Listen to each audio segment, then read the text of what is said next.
conceito muito importante nesse estudo aqui, nessa parte da mecânica, é o conceito de impulso, né? Então, quando eu tenho um corpo e eu vou e aplico uma força sobre ele, a velocidade que esse corpo ele vai adquirir não vai depender somente da força que eu estou fazendo nele. Essa velocidade ela vai depender também do quanto tempo eu vou ficar fazendo essa força nesse corpo, certo? Então, o conceito de impulso é exatamente esse. É o quanto tempo eu vou ficar fazendo uma força sobre um corpo e esse corpo vai adquirir um determinado impulso. Portanto, a fórmula para o impulso também é uma grandeza vetorial, vai ser igual à força que eu estou aplicando nesse corpo vezes ΔT, que é o tempo que eu fiquei aplicando essa determinada força, né? E aí, as unidades vão ser a própria unidade de força, que é o Newton, vezes a unidade de tempo no sistema internacional, que é o segundo. Né? Então, vamos dizer que, por exemplo, eu tenho um corpo aqui, e aí eu aplico uma determinada força nesse corpo por um determinado período de tempo. Então, esse corpo vai adquirir um determinado impulso, certo? Como esse impulso ele é uma grandeza também vetorial, a gente percebe aqui, olha, um vetorzinho em cima do i, ele é uma grandeza vetorial, ele vai ter também uma direção desse empurro que eu vou dar. Né? Essa direção vai ser a mesma direção e sentido da minha força. Né? Mas isso que eu falei aqui, para essa fórmula de impulso, isso só vai valer para quando a minha força ela for constante. Quando eu tiver uma força variável, aí a gente entra naquele caso de fazer a utilização de um gráfico. Né? Então aqui vai ser para caso de força variável.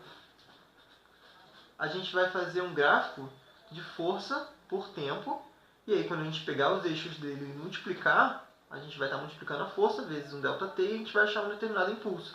Então, nesse exemplo aqui, eu tenho uma força variável, que ela vai de 0 até 10 newtons, depois ela se mantém estável, e depois ela vai de 10 newtons até 0 newtons. Né? E aí a gente pede para calcular o impulso desse sistema. Como que a gente faz isso? A gente calcula a área desse trapézio aqui. Né? Como a gente já viu antes, a área de um trapézio ela é base maior mais base menor vezes a altura dividido por 2. Aqui nesse caso, como vai ficar a área desse trapézio? A base maior vem de 0 até 10. Né? A base menor ela vai ser essa área aqui de cima. Bem, isso aqui é 2 e aqui é 8. Essa base menor varia de 2 a 8, então essa base menor vale 6. Né? 8 menos 2, 6. Vezes a altura desse trapézio, que é de 10, divididos por, aqui é 10, divididos por 2. Então, a área desse trapézio vai ser 10 mais 6, 16, vezes 10, 160, divididos por 2, vai dar 80. Portanto, a gente calculou o impulso, quando a gente calculou a área desse trapézio, que ele foi de 80 newtons vezes segundo. Né? E se, por exemplo, eu tiver mais de uma força atuando sobre um corpo, eu tenho um corpo aqui, um bloquinho, e eu tenho uma força para a direita atuando nele e uma força para a esquerda atuando nele. Desenhar para a direita um pouquinho maior o vetor.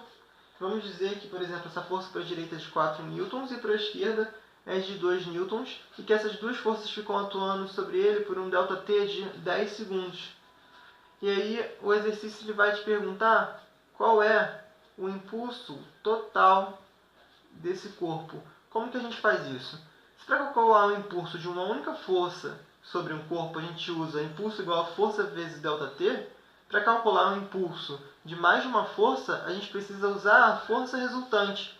Então aqui a gente só faz um cálculo simples de força resultante. Se tem 4 para a direita e 2 para a esquerda, a gente vai ter 2 newtons para a direita. Né? Então o vetor da força resultante aqui vai ser esse vetor aqui, de 2 newtons para a direita, empurrando esse corpo aqui. Então, para calcular um impulso total, ele vai ser a força resultante de 2 newtons vezes o ΔT de 10 segundos. O impulso total vai ser 20 newtons vezes segundo.